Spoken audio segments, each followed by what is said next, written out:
بات کرتے ہیں جی ایک بڑا اہم معاملہ ہے، وہ ہے کہ ہم ماشاءاللہ پیدا ہوتے ہیں اور پیدا ہوتے ہی چلے جاتے ہیں. ہماری آبادی اتنی بڑھ گئی ہے اور اس آبادی کو ظاہر ہم ہیومن ریسورس بھی کہتے ہیں، لیکن وہ ریسورس اس وقت کہلائی جائے گی کہ جب ایک انسان اپنی ذات میں، اپنے عمل میں وہ ایک ایسا انسان ہو کہ جس کا کوئی فائدہ ہوگا، وہ انسان کسی پرپس کے ساتھ ہوگا، اسے پتا ہوگا کہ میری زندگی کا مقصد کیا ہے، میں اس دنیا میں کیوں آیا ہوں. اب یہ پرپس جو ہے اس کے بغیر کئی زندگیاں گزر جاتی ہیں، انسان پیدا بھی ہوتا ہے، مر بھی جاتا ہے، لیکن پتہ نہیں چلتا کہ میں اس دنیا میں آیا کیوں تھا. یہ ایک بڑا بنیادی سوال ہے. یہ پرپس ہے کیا؟ دینی نقطہ نظر سے کیا ہے؟ دنیاوی نقطہ نظر سے کیا ہے؟ اس پرپس کو کیسے جانا جا سکتا ہے؟ اس حوالے سے ہم گفتگو کریں گے. لائف کوچ، ٹرینر جناب سلیمان احمد صاحب ہمارے ساتھ موجود ہیں، ان سے ذرا رہنمائی لیں گے. السلام علیکم. وعلیکم السلام. کیسے ہیں جناب؟ ٹھیک ٹھاک ہیں؟ پرپس آف لائف یا ویژن آف لائف، ہم تو بس جیے جا رہے ہیں اور جیے جا رہے ہیں، اور اس میں کوئی ایسا صبح ہوتی ہے، شام ہوتی ہے، عمر یوں ہی تمام ہوتی ہے والا معاملہ ہو جاتا ہے. یہ پرپس آف لائف کیا واقعی کوئی بہت ضروری چیز ہے؟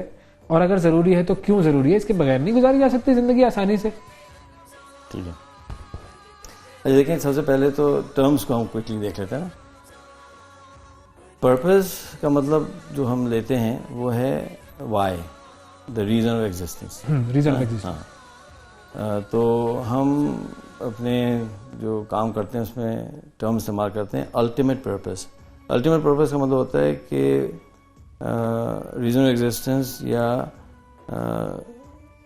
کسی چیز کی ہونے کی وجہ ہے نا، اس کو ہم کہتے ہیں الٹیمیٹ پرپس. پھر ہم کہتے ہیں ویژن. ویژن کا مطلب یہ ہوتا ہے کہ مستقبل کی آپ کیا تصویر دیکھنا چاہتے ہیں، اس کو ہم کہتے ہیں ویژن. اردو میں کہتے ہیں خواب کہتے ہیں. جیسے بچہ اگر یہ کہتا ہے کہ میں نے بڑے ہو کے ڈاکٹر بننا ہے تو ہم کہتے ہیں اس کا ویژن ہے کہ اس نے ڈاکٹر بننا ہے. ٹھیک ہے، تو ٹرمز کو میں ایکسپلین کر رہا ہوں. ٹھیک ہے. تو ایک اور ٹرم استعمال کرتے ہیں، اس کو ہم کہتے ہیں پرپز آف دا ویژن. اچھا. اس کا مطلب ہے کہ ویژن کا پرپز کیا ہے، ویژن کیوں ہے. ایک ہے کہ میں کیوں ہوں، دوسرا ہے کہ ویژن کیا ہے، میرے مستقبل کی کیا تصویر ہے، اور تیسرا ہے کہ وہ تصویر کیوں ہے. پرپز آف کیوں میں یہ چاہتا ہوں. تو تین ٹرمز ہو گئے، ultimate purpose, purpose of the vision and the vision. For example بچہ کہتا ہے کہ جی میں نے بننا ہے ڈاکٹر، تو ٹھیک ہے، اس کا ویژن ہے.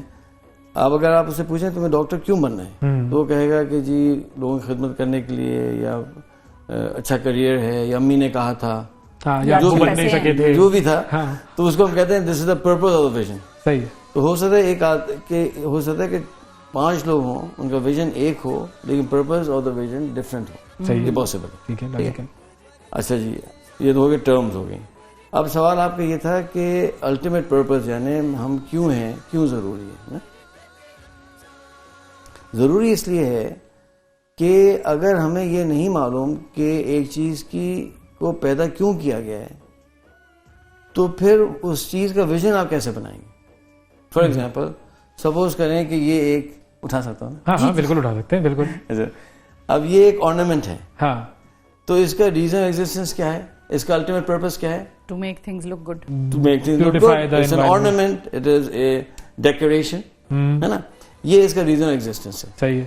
اب سپوز کریں کہ یہ اس کے اندر کہیں سے ایک روح آ جائے، اس میں روح آ جائے. ٹھیک ہے، چلیں، سمجھے نا، اور وہ بات کرنے لگے، تو ہم اس کو یہ کہیں گے بھائی تمہیں بنایا گیا ہے اس لیے کہ تم ایک ornament ہو. اگر یہ ہم سے کہے کہ یہ تو بہت ہی کوئی فلاسافیکل بات ہے، I don't want to discuss this. میں نے جو ہے نا وہ ایک موٹیویشنل اسپیکر کو سنا، اس نے، اور اس نے کہا کہ chase your dreams, live a life of passion. تو میں نے یہ سوچا ہے کہ مجھ سے، کہ میں راؤنڈ ہوں نا، مجھ سے نا ورلڈ کپ کھیلا جائے فٹ بال کا، کیونکہ میں راؤنڈ ہوں. ہاں، کیونکہ میں راؤنڈ ہوں. بھائی واہ، مزیدار مثال آ گئی. اب آپ اس کو یہی سمجھائیں گے کہ دیکھو بھائی پہلے تو ہمیں یہ سیٹل نہیں کرنا چاہیے کہ تم کیوں، اور کہ نہیں یہ باتیں نہیں کرو، you don't want to discuss this. بس میں نے وہ سنا تھا، کہتے ہیں کسی اسپیکر کو، اور جناب تو بس میرا تو یہ پیشن ہے، کیوں ہے فٹ بال بننا ہے. ہاں، وہاں میں سے کھیلا جائے اس لیے کہ آئی لو دس. ٹھیک ہے، ہوتا ہے یہ. ہاں، and I believe I will be happy. ہاں، کیونکہ جب میں سوچ کے خوش ہو رہا ہوں، تو جب میں فٹ بال بن جاؤں تو جب میں پہنچوں گا تو کتنا خوش ہوں گا. واہ. ایگزیکٹلی یہ سچویشن انسانوں کے ساتھ ہوتی ہے. یہ ضرورت بہت کریٹیکل ہے. بھائی ہمیں پیدا کیوں کیا گیا, یہ ہے ایک میٹافوریکلی میں بات کر رہا ہوں کہ کیوں پیدا کیا گیا. اچھا, اب ہمارے پاس دو دنیا میں ویوز ہیں. ایک ہے ریلیجس ویو اور ایک ہے سیکولر ویو. ٹھیک ہے. اچھا, جو سیکولر ویو ہے اس کو ہم کہتے ہیں پیار سے سسٹم بی. سسٹم بی مطلب یہ کہ ایک وہ سسٹم جو کہ خاص اس کی آئیڈیالوجی ہے, سیکولر کیپٹلسٹک سسٹم جسے ہم کہتے ہیں. تو جو سیکولر ویو ہے وہ یہ کہتا ہے کہ we have come out of evolution. ٹھیک ہے. تو ہمارا جو بینگ ہے وہ ایک ایکسیڈنٹل ہے. صحیح ہے. کسی کا پلان نہیں تھا, ہوتے ہوتے ہوتے پہلے ہم مچھلی تھے, کرتے کرتے ہوتے ہاں وہ ایوولوشن ہماری ہوتے ہوئے بندر بن گئے. ڈارونز تھیوری آف ایوولوشن ہے. چونکہ ہم ایکسیڈنٹلی آئے ہیں تو ہمارا کوئی پرپز نہیں. اوکے, ٹھیک ہے. اچھا, اب چونکہ ان کی فاؤنڈیشن یہ ہے تو ان کا آرگیومنٹ میک سینس. صحیح نہیں ہے. جب آپ ایکسیڈنٹ ہیں تو آپ کا پرپز کیسے ہو سکتا ہے. تو اسی لیے ایک ان کا بہت سینئر پروفیسر ہے MIT کا, اس نے کتاب بھی لکھی ہے, اس کا نام ہے دا ففتھ ڈسپلن. ہاں, تو اس نے یہ لکھا, لکھ لیں بھائی کتاب کا نام, یہ کام آئے گی میرا خیال میں. بالکل, ففتھ ڈسپلن ہے نا. تو اس نے یہ لکھا کہ چونکہ ہم ایکسیڈنٹلی آئے ہیں, ہمارا کوئی پرپز نہیں ہے, تو اسی لیے اچھی بات یہ ہے کہ ہم خود سوچیں کہ ہمارا پرپز کیا ہونا چاہیے. ٹھیک ہے. اور ہم اپنا پرپز بنا لیں سوچ کر. اسی لیے آپ جب ویسٹرن کوئی ڈسکورس یا کوئی ڈسکشن دیکھتے ہیں تو اس کے اندر یہ بڑا آتا ہے کہ I am looking for my purpose, I am seeking my purpose, I am searching for my purpose. ایک بندہ مجھے ملا کہیں ملیشیا وغیرہ میں, تو میں نے کہا بھائی کیا ہو رہا ہے. اس نے کہا کہ میں ٹریول کر رہا ہوں دنیا میں. میں کیوں؟ کہتے ہیں to find my purpose. Okay. ہاں, تو میں کہا ٹھیک ہے چلو ایک کوشش کر رہا ہے بیچارہ. یہ آپ کا جو سیکولر ویو ہوگی. اچھا, لیکن جو اسلامک ویو ہے اور جو ریالٹی ہے وہ یہ ہے کہ ہم کہتے ہیں بھائی ہم تو ایوولوشن سے تو نہیں آئے, ہم تو کریشن سے آئے. جب ہم آئے نہیں, تو جب اللہ نے ہمیں بنایا ہے, کسی نے ہمیں بنایا ہے, تو اس سے پوچھنا چاہیے نا کہ کیوں بنایا ہے. صحیح. لیکن اگر میں اس کو یہاں سے یہاں رکھ دوں, ہماری پروڈیوسر بہت ڈانٹے گی. اچھا سوری, ایکچولی میں وہ بتا رہی ہوں آپ کو جو آپ کے سوال کا جواب ہے. پرپز اس کا ان کے ساتھ رکھنا کا ہے, تو اگر آپ اس کو الگ رکھ دیں گے تو somebody would find it misplaced. تو اگر میں اس کو یہاں سے یہاں رکھوں گا اور آپ سے کوئی پوچھے کہ یہ میں نے یہاں سے یہاں کیوں کیا ہے, تو ہو سکتا ہے آپ 10 PhD بتا دیں نا, بٹھا دیں, تو وہ کہیں نہ کہیں they will come to some sort of a conjecture. اس لیے کیا, لیکن الٹیمیٹ آنسر کس کے پاس ہے؟ وہ آپ کے پاس ہے, آپ نے مجھ سے پوچھیں, میں بتاؤں گا کیوں کیا. تو بھائی سوال یہ ہے کہ ہم اللہ سبحانہ تعالیٰ سے پوچھیں گے نا کیوں کیا, آپ نے کیوں. اللہ تعالیٰ آپ کیا کہتے ہیں اللہ تعالیٰ کے حوالے سے؟ اللہ سبحانہ تعالیٰ نے بہت ہی کہتے ہیں کلیئرلی ایکسپلین کر دیا. قرآن کی ایک آیت ہے سورہ ذاریات کے اندر, اللہ تعالیٰ فرماتے ہیں وما خلقت الجن والانس الا لیعبدون, کہ میں نے نہیں پیدا کیا جن اور انس کو بجز اس کے کہ وہ میری عبادت کریں. اب عبادت جو ہے وہ تو پھر ہم یہ مطلب لیتے ہیں کہ کیا ہم سجدے میں ہی پڑے رہیں. میں اس پہ آ رہا ہوں, یہ پتا اگلا سوال یہ ہے. یہی سوال آتا ہے لاجیکلی, مطلب جیسے آپ پرند چرند کو دیکھتے ہیں, بس وہ اتنا کھاتے ہیں کہ وہ زندہ رہ لیں, اس کے علاوہ the only purpose is to حمد و ثنا. بالکل ایسے ہی. تو سب سے پہلے یہ آیت تو یہ آ گئی نا کہ جی اللہ نے ہمیں پیدا, اور یہ آیت کے جو اسٹرینتھ ہے یا اس کے کنسٹرکشن ہے نا وہ بہت زبردست ہے. یعنی اللہ سبحانہ فرماتے ہیں لا سے شروع کرتا ہے, نو سے شروع ہو رہا ہے, وما خلقت الجن والانس الا لیعبدون, یعنی میں نے کسی اور چیز کے لیے پیدا کیا ہی نہیں آپ کو بجے اس کے کہ آپ عبادت کریں. اس کی مثال ایسے سپوز آپ گئے مارکیٹ اور آپ کے اہلیہ نے کہا کہ دیکھیں بھائی اویس منگل والا صاحب, آپ جو ہے نا وہ آج گھر واپس آنا ہی مت سوائے پکوڑوں کے. ہاں دیکھیں ہماری بہن پہنچ گئی, سیدھے پہنچ گئے, بالکل پہنچ گئے, سمجھے نا, تو پکوڑوں کے سوا نہیں آنا بس. اچھا لیکن کچھ اور بھی لے آؤں, اگر وہ یہ کہیں کہ دیکھو صرف پکوڑے لانا ہے, اس کے علاوہ کچھ نہیں لے کے آنا, تو اگر آپ اس کے علاوہ آپ جو ہے نا حلیم بھی لے آئیں گے نا, دنیا کی سب سے مہنگی چیز لے آئیں گے لیکن وہ پرپز پورا نہیں ہوگا, کیونکہ انسٹرکشن یہ تھی صرف ناراضگی بنتی ہے, بالکل بنتی ہے ناراضگی اور بہت کچھ بنتا ہے. تو اب عبادت کی ڈیفینیشن. اب عبادت ڈیفینیشن, اچھا جی دیکھیں عبادت کا ایشو کیا ہے. اس لفظ کا ایشو یہ ہوا کہ خصوصاً انڈو پاکستان میں, سب کانٹیننٹ میں زیادہ پرابلم ہوا کہ جو لفظ عبادت ہے نا یہ دو طرح سے استعمال ہوتا ہے ہمارے ٹیکنیکل اس کے اندر, اور جن کے پاس نالج ہے ان کو کوئی ایشو نہیں ہے. ایشو آتا ہے ہم جیسے لوگوں کے پاس کہ بھئی ہمیں تو اتنی نالج نہیں ہے اسلام میں. تو پہلا جو یوزیج ہے عبادت کا لفظ وہ ہے کہ عبادت کا مطلب ہوتا ہے ریچول ورشپ, جو آپ نے کہا نا سجدے میں سر رکھے, نماز روزہ حج زکات وغیرہ, ریچول ورشپ, اس کے لیے لفظ عبادت آتا ہے. اور عبادت کے سامنے ایک اور لفظ آتا ہے عبادات اور معاملات. عبادات اور معاملات کا ٹیکنیکل ڈفرینس کیا ہے؟ عبادات جو ہے وہ چیزیں ہیں جس میں اللہ سبحانہ و تعالیٰ نے حکم دیا اور آپ کو ہر چیز کرنا حرام ہے except for what has been ordained. ٹھیک ہے, یہ ہوتی ہے عبادت کیا ہے ڈیفینیشن. صحیح.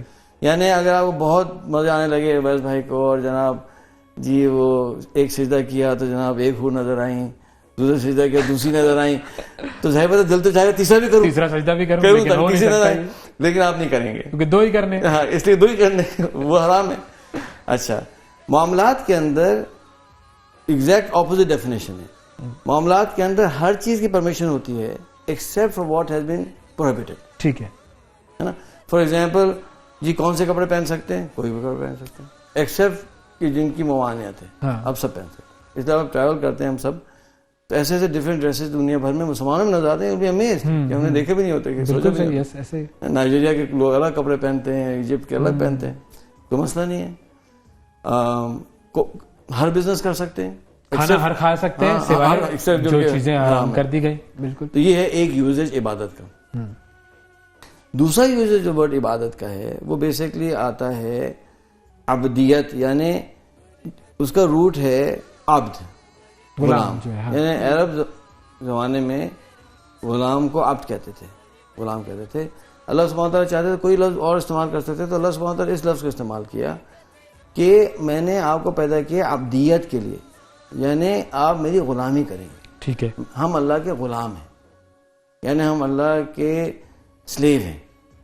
اسی لیے آپ دیکھیں گے کہ بہت سی جو تفاسیر ہیں یا ترجمے ہیں اس چیز کو ایکسپلین کرنے کے لیے کہ کنفیوژن نہ ہو جائے, ہمارے مفسرین نے ترجمے کے اندر عبادت نہیں لکھا, جبکہ عبادت لکھنا بھی صحیح تھا, لیکن انہوں نے ہمارے آسانی کی بندگی لکھا ہوا ہے ترجمے میں. تو ابھی ہم نے ریسرچ کی, تقریباً 7-8 ہم نے نکالے نا تفاسیر اور ترجمے, بہت زیادہ 10-12 ترجمے ہم نے دیکھے. اس میں آدھے ترجموں کے اندر جو ہے بندگی لکھا ہوا تھا, عبادت نہیں لکھا ہوا ہے, تاکہ لوگ کنفیوز نہ ہوں. تو اللہ نے ہمیں پیدا کیا اپنی عبادت کے لیے, یعنی اپنی بندگی کے لیے, اپنی غلامی کے لیے. ہم اللہ کے غلام ہیں اور ہمیں زندگی غلامی میں گزارنی ہے نا. یہ ہے ہماری پیدائش کا مقصد. اچھا, اب جو غلامی ہے اس کو بھی میں چاہوں گا تھوڑا سا ہم ڈیفائن کر لیں نا, کہ فار ایگزامپل اگر میں ایک ڈاکٹر ہوں تو بھی میں کیا غلامی کر رہا ہوں, یا اگر میں ایک انجینئر ہوں تو بھی میں غلامی کر رہا ہوں, یا ہم میڈیا والے ہیں تو کیا ہم بھی غلامی کر رہے ہیں؟ ہر انسان غلامی کر رہا ہے. غلامی کا مطلب کیا ہے کہ جو بھی کام آپ کریں گے اس میں آپ نے اللہ سبحانہ وتعالیٰ کے حکم کو پورا کرنا ہے, اور جس چیز سے اللہ نے منع کیا اس سے بچنا ہے. یہی تو غلامی ہے, اللہ کے احکامات کو پورا کرنا غلامی ہے.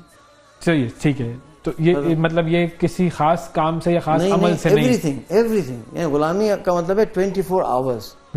دیکھیں حضرت عمر سے کس نے پوچھا رضی اللہ عنہ سے کہ بھی آپ عبادت کتنا آپ کی عبادت کتنی ہوتی ہے, تو ہماری 24 گھنٹے عبادت ہوتی ہے نا. اب یہ واقعے کے پاس میرے پاس ریفرنس نہیں ہے, لیکن چلیں let's take it as a example, right, کہ ایک صحابی سے پوچھا گیا تو وہ کیسے, تو نے کہا کہ ہر چیز جب ہم اللہ کے حکم کے مطابق کرتے ہیں تو ہم غلامی میں ہوتے ہیں, ہم عبادت میں ہوتے ہیں. تو اگر ایک انسان جو ہے وہ بیت الخلاء بھی جائے اللہ کے احکامات کے حساب, وہ بھی غلامی ہے. وہ بزنس کرتا ہے وہ بھی غلامی میں. تو آپ تو یہ دیکھ لیتے ہیں اللہ کا حکم کیا ہے, صحیح بس ختم, غلامی ہے. ٹھیک ہے, ہاں اچھا اب جو بھی وہ کہہ رہا ہے اس کو سنیں. جو ہم نے بات شروع کی تھی کہ وہ جو الٹیمیٹ پرپز ہے وہ فائنڈ آؤٹ کیسے کریں, اس میں تو آ گیا کہ جی آپ نے قرآن کی آیت کوٹ کر دی کہ یہ عبادت کے لیے پیدا کیا. اب ہم نے کون سا کام کرنا ہے اس دنیا میں وہ کیسے چنا جائے گا؟ Every man has to have a different purpose. ایک جیسا پرپز, قوم کا پرپز, انڈیویجول. بہت سے آپ کے پوائنٹ بہت اچھا ہے. دیکھیں ہر انسان کا الٹیمیٹ پرپز ایک ہے جو اللہ نے دے دیا ہمیں. ڈفرینسیشن ہوتی ہے ویژن لیول پہ کہ میں نے کون سا ویژن پرسو کرنا ہے نا, اس پہ ڈفرینسیشن آ جائے گی نا. ایک آدمی کہے گا کہ جی میں نے ہاسپٹل بنانا ہے, ڈاکٹر باری صاحب. ایک صاحب کہیں گے جی میں نے غربت ختم کرنی ہے, ڈاکٹر امجد ثاقب صاحب, ہے نا. آپ کہیں گے جی ہم نے میڈیا کے تھرو جو ہے کوئی چینج کریٹ کرنا ہے, تو چلیں بھی آپ آگے, ہے نا. تو ویژن لیول پہ ڈفرینسیشن ہوتی ہے. اچھا اب سوال یہ ہوتا ہے کہ اس کا کیا پروسیس ہونا چاہیے, کیسے ہم یہ فائنڈ آؤٹ کریں؟ بالکل کیسے فائنڈ آؤٹ کریں, اس کا جواب یہ ہے. اچھا میں بالکل اسٹریٹ آنسرز کروں. جی جی جی بالکل اسٹریٹ آنسرز ہی, کیونکہ دیکھیں ٹیلی ویژن کا طریقہ کار جو ہے وہ ڈپلومیسی آتی نہیں مجھے. نہیں ڈپلومیسی کی ضرورت بھی نہیں ہے. بہت ملک میں بڑے ڈپلومیسی اگر آئے گی تو پھر آپ پرائم منسٹر ہاؤس میں ہوں گے اور ادھر پرپز بتا رہے ہوں گے. ہاں یہ بات ہے. اچھا دیکھیں اللہ سبحانہ تعالیٰ نے ہمارے لیے کام بڑا آسان کر دیا. ایک تو پرپز بتا دیا, بہت بڑا اسٹریس ختم ہو گیا. ٹھیک ہے نا. اچھا پیٹر سنگے جو یہ کتاب کا آتھر ہے نا, وہ پریشان ہے بیچارہ, وہ ڈھونڈتا رہے گا. ہمیں تو پریشانی نہیں ہے, اللہ نے کہہ دیا اب ختم ہوئی بات ہے. اچھا لیکن اللہ سبحانہ تعالیٰ نے ہمیں زندگی گزارنے کے لیے جو ہمارا ویژن ہے اس کے لیے بھی ہمیں بڑا کرائٹیریا دے دیا. ہاں وہ کیسے؟ وہ اس طرح سے کہ ویسٹ کیا کہتا ہے بیچارے, وہ کہتے ہیں کہ جی آپ کا ایک ویژن ہونا چاہیے جو آپ اپنی مرضی سے بنا لیں گے, اور اس ویژن کی روشنی میں اپنے رول سلیکٹ کریں لائف کے. جو رولز اس ویژن کو سپورٹ کرتے ہیں وہ رولز آپ اٹھائیں گے اور باقی گون. ٹھیک ہے. جو اسلامک فریم ورک ہے it works the other way around. Islam کہتے ہیں نہیں, پہلے آپ رولز سلیکٹ کریں. اوکے. رول مطلب I am a father, I am a son, I am a husband, I am a businessman, I am a neighbour, you know, I am an امتی, حضور کا امتی ہوں میں. یہ ہمارے رولز ہیں. صحیح ہے, ہر انسان کے بہت سارے رولز ہوتے ہیں. کچھ رولز ایسے ہوتے ہیں جو مینڈیٹری رولز ہوتے ہیں جن کو آپ یو کی ناٹ اسکیپ دیم اسلامکلی. یعنی اگر میں بیٹا ہوں تو میں بیٹا رہوں گا, میں نہیں ڈراپ کر سکتا. میں اگر بھائی ہوں تو میں بھائی رہوں گا. میں اگر نیبر ہوں تو مجھے نیبر والا رول پلے کرنا ہے. میں یہ نہیں کہہ سکتا یار میں یہ رول پلے نہیں کرتا, میرا نیبر اچھا نہیں. صحیح نا. یہ جیسے ویسٹ میں ہوتا ہے بھائی اما ابا, بھائی میں چھوڑ دو بھائی اما ابا کو, میں جا رہا ہوں بھائی. ہاں نہیں ہو سکتا. یہ ہوتے ہیں مینڈیٹری رولز. کچھ ہوتے ہیں الیکٹیو رولز ہوتے ہیں. فار ایگزامپل میں دوست ہوں, دوستی ختم کی جا سکے کسی وجہ سے, میرے پاس 3 بزنسز ہیں تو 2 بزنس بند کر دوں, تو یہ تو الیکٹیو رولز ہیں. جب ہمارے رولز آ جاتے ہیں تو ہر رول کے اندر اللہ سبحانہ تعالیٰ نے کچھ ہمارے حقوق و فرائض رکھے ہیں. صحیح ہے. جس کو ہم کہتے ہیں MPLs, منیمم پرفارمنس لیولس. یعنی اگر میں باپ ہوں تو میں ایک منیمم پرفارمنس لیول ہے جو اللہ نے دیا ہے, اور مجھے اس کو میٹ کرنا ہے, ورنہ میں گناہگار ہو جاؤں گا اور میں ابدیت سے باہر ہو جاؤں گا. اگر میں شوہر ہوں اس کا بھی ایک منیمم پرفارمنس لیول ہے, جیسے آپ ہیں تو آپ کا ایک منیمم پرفارمنس لیول ہے. بالکل. آپ مجھے نہیں پتا پکوڑے ہیں کیا ہے لیکن ہے. اگر آپ نیبر ہیں اس کا ایک MPL ہے. حضور نے فرمایا کہ اگر پڑوس, اگر یعنی آپ اپنی عمارت اتنی اونچی نہ کریں کہ ہوا رک جائے, اس کی ہوا اور اس کی وہ رک جائے. بالکل. اور اگر آپ نے کیا تو گناہگار ہو گیا آپ, یو نو. تو اچھا اب ہر کے وہ ہیں MPLs ہیں. اب کیا ہے کہ اب آپ کے پاس یہ چوائس ہے کہ آپ ہر رول کے اندر کوئی ویژن بنا سکتے ہیں, ہے نا, اور that's perfectly fine as long as کہ آپ MPL کو وائلیٹ نہیں کر رہے, تو آپ یو آر فری. یعنی مثال کے طور پہ کہ اب ہم نے ایک رول لے لیا بھائی میرا, کہ بھائی میرا رول ہے ایز اے سن اور ایک میرا رول ہے as a media person. 2 roles ہم نے لے لیے. اب ان 2 کا میں الگ الگ ویژن بناؤں. ہاں بالکل. کہ میں نے اپنا ایز اے سن, کوئی مجھے اگزامپل دیں کہ یہ میں نے رول بنایا. بھائی آپ نے ایز اے سن کہا کہ جی میرے امی ابو ہیں, میں یہ چاہتا ہوں کہ میرے پیرنٹس جو ہیں دے شوڈ ہیو پلیزڈ اللہ سبحانہ تعالیٰ, they should be in good health, they should be happy. ہاں ایک ویژن ہے نا. اب ان کو ہیپی کرنے کے لیے میں سارے کام, تو آپ کہیں گے کہ میں ان کے لیے دیکھنا چاہتا ہوں, آپ ان سے کام کرنا شروع کر دیا. اب آپ دیکھیں نا, there is a huge you know ground to play. For example ایک بندہ کہتا ہے کہ جی میں اتنی خوشی دینا چاہتا ہوں, لیکن آپ اس میں کوئی لمٹ تو نہیں ہے. آپ ایسے کام کر سکتے ہیں کہ آپ اپنے پیرنٹس کو بہت خوش کر سکتے ہیں. صحیح ہے نا, اس سے بہت خوش ہو جائیں. ہاں تو کیریئر میں تو آسان ہوتا ہے نا کہ بھائی مجھے بڑا ڈاکٹر بننا ہے یا یہ ڈگری لے لینی ہے, یا کیریئر کے اندر بھی آپ بہت آگے جا سکتے ہیں. رول آف اے سن میں آپ آگے جا سکتے ہیں, رول آف اے ہسبینڈ میں بالکل آپ چاہیں تو بہت زیادہ بیگم صاحب خوش کر سکتے ہیں, یا منیمم پرفارمنس لیول MDL پہ رکھ سکتے ہیں. ٹھیک ہے بھائی. تو اچھا, اب یہ ہو گئے سارے کانسیپٹ کلیئر ہو گئے. اب جو انٹرسٹنگ چیز ہے وہ یہ ہے کہ 2 رولز ایسے ہیں جو آپ کا پورا ڈرائیو کرتے ہیں لائف. اچھا, وہ کون سے؟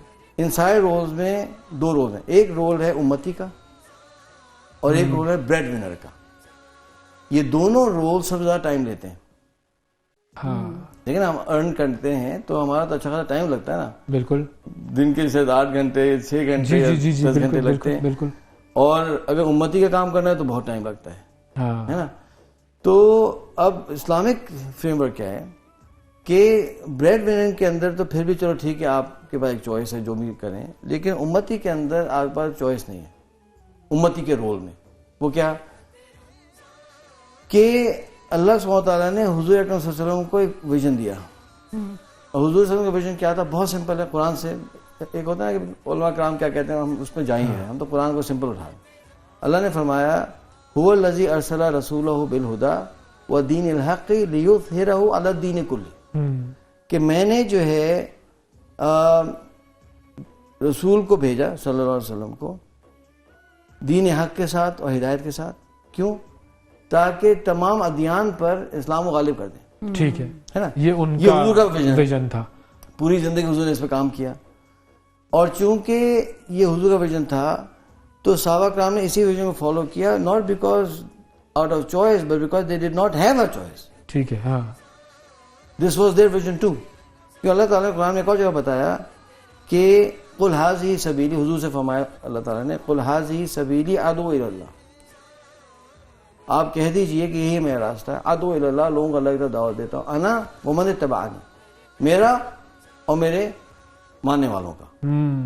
تو حضور صلی اللہ علیہ وسلم کا جو ویژن ہے وہ حضور کی امتی کا ویژن ہے, ہمارا سب کا, کہ ہم نے ان کے ویژن کے اندر کام میں حصہ ڈالنا ہے دین کی. اور دیکھیں لاجیکلی بھی اٹ میک سینس نا. فار ایگزامپل سپوز کریں کہ میں کوئی نام نہیں لیتا, سپوز کریں کہ ہمارے پولیٹیشین ہو اور ان کا کوئی ویژن ہو, ان کا کوئی ویژن ہے سپوز, ہاں, ایک بندہ آگے کہے کہ حضرت آپ سے میں بڑا انسپائر ہوں اور میں نے فیصلہ کیا ہے کہ جیسے آپ ڈریسنگ کرتے ہیں میں بھی ایسی ڈریسنگ کروں. ٹھیک ہے, تو وہ خوش تو ہوں گے لیکن بہت زیادہ انسپائر نہیں ہوں گے. میں چلو ٹھیک ہے یار, ایسے تو مریدین ہوتے ہی ہیں. بالکل. تو ایک اور بندہ ہے جی سر آپ نے جو ہے نا ملٹیپل شادیاں کی ہیں تو میں بھی ملٹیپل شادیاں کروں گا. تو کہہ ٹھیک ہے یار. ایک بندہ آگے کہتا ہے کہ یار آپ کا جو ویژن ہے نا اس کو میں اٹھا لوں گا. سب سے زیادہ خوشی اس کو اس پہ ہوگی نا, کیونکہ اس ویژن کی خاطر وہ تکلیفیں اٹھا رہا ہے, مشقتیں اٹھا رہا ہے, اسٹرگل کر رہا ہے. وہ ایک شعر آ رہا ہے اگر اجازت, بالکل بالکل, شعر یہ ہے کہ رلاتی ہے مجھے راتوں کو خاموشی ستاروں کی, رلاتی ہے مجھے راتوں کو خاموشی ستاروں کی, نرالا عشق ہے میرا, نرالے میرے نالے ہیں, پھلا پھولا رہے یارب چمن میری امیدوں کا, جگر کا خون دے دے کر یہ بوٹے میں نے پالے. کیا بات, جس کے جگر کا خون دیا ہے اس کو جب کہے گا میں اس کو کروں گا سپورٹ تو سب زیادہ اس کی ویلیو ہوگی نا یار. یہی معاملہ حضور صلی اللہ علیہ وسلم کے ویژن میں جب ہم حصہ ملائیں گے تو ان کی خوشی. آپ بولیں جی میں مسواک کروں گا, اچھی بات ہے, نو پرابلم. نہیں آپ کا نہیں آپ کا جو ویژن ہے یا رسول اللہ صلی اللہ علیہ وسلم جس کے لیے آپ نے اتنی تکلیف اٹھائی اس کو میں اٹھاتا ہوں, وہ ہے ویلیو, اصل ویلیو ہے نا. بالکل. اب کیا ہے کہ حضور کا ویژن کلیئر ہے, اب ہمارے پاس اب یہ آپشن ہے. لیکن اگر ہم کسی خلافت میں ہوتے یا ہمارے پاس کوئی امیر المومنین سر پہ ہوتے تو مسئلہ کہتا ہے یہ کر لو ختم ہے نا. بالکل ٹھیک ہے, لیکن ابھی ایسا معاملہ نہیں ہے. تو ابھی ہمیں یہ کرنا چاہیے کہ یہ ویژن حضور صلی اللہ علیہ وسلم کا ہے, ہمیں یہ دیکھنا چاہیے کہ اس ویژن کے لیے ریکوائرمنٹس کیا کیا. سپوز دیر 10 ریکوائرمنٹس, آپ ریکوائرمنٹ لکھ لیں, پھر آپ نے دیکھا کہ آپ کے پاس کیا کیپیسٹی ہے. بالکل. تو جو ریکوائرمنٹ ہے نا اس سے اپنی کیپیسٹی میٹ کر لیں اور کام شروع کر لیں. یہ ہے جی بنیادی مدعا بھائی, زبردست. یہ ہم نے ایک چھوٹی سی نشست لگائی اور اس میں بہت سارا فلسفہ سمجھنے کی کوشش کی کہ ہم اپنی زندگی کا ویژن کیسے نکالیں، اور پھر وہ جو الٹیمیٹ ویژن ہے جس کے لیے اللہ تعالیٰ نے ہمیں پیدا کیا ہے، اور وہ جو ویژن جو صلی اللہ علیہ وآلہ وسلم کا تھا، اس میں ہم اپنا حصہ کیسے ڈالیں، یہ چیز ہے جس کے اوپر ہمیں کام کرنے کی ضرورت ہے. بہت شکریہ ادا کریں گے سلیمان صاحب، وقت دیا آپ نے،